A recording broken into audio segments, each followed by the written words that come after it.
Voilà, bonjour et bienvenue dans la localité de Yagua, localité déjà parée aux couleurs de cette fraternité entre le Tchad et le Cameroun. Évidemment, les fils et filles Massa sont mobilisés pour lancer les activités marquant la 9e édition du Festival international des arts et de la culture du peuple Massa. Et donc, c'est à travers une caravane sportive qui vient donc d'écumer la localité de Yagua avec dans les rangs des fils et filles venus de différents coins du pays, mais également de la diaspora, pour marquer d'une pierre blanche cette autre édition. Et nous avons le privilège d'être en compagnie du président d'honneur de cette 9e édition. Alors bonjour Majesté, merci de vous présenter, nous dire quelle est la symbolique de cette activité de marche sportive que vous avez baptisée d'ailleurs Cross Country. Qu'est-ce que ça représente? Merci M. Daoud. Cette activité sportive avait pour but de sensibiliser la population dans tous les quartiers de Yagua. Alors, les frères venus du Tchad sont nombreux.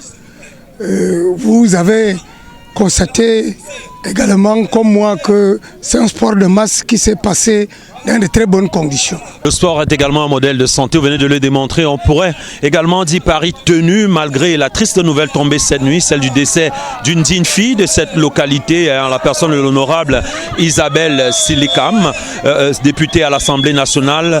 Quel est le message, alors quel est l'état d'esprit qui anime cette communauté au moment du départ de cette illustre fille? La communauté Massa du Cameroun et du Tchad est un peu démoralisée à cause du décès de l'honorable, mais toutefois nous invitons les uns et les autres qui sont déjà là à tenir fort pour que l'événement se passe d'abord avant qu'on ne se converge vers le deuil.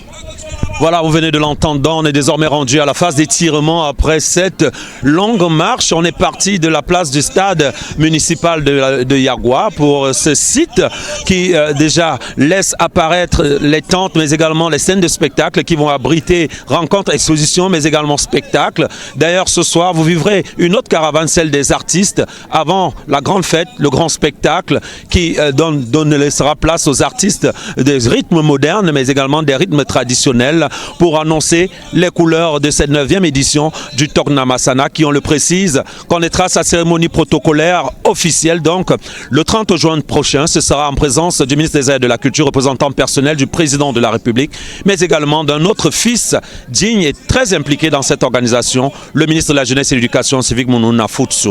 D'ici là, nous espérons être avec vous encore pour vous donner d'autres informations. Daoud Mouliom, envoyé spécial de la CRTV à Yagua.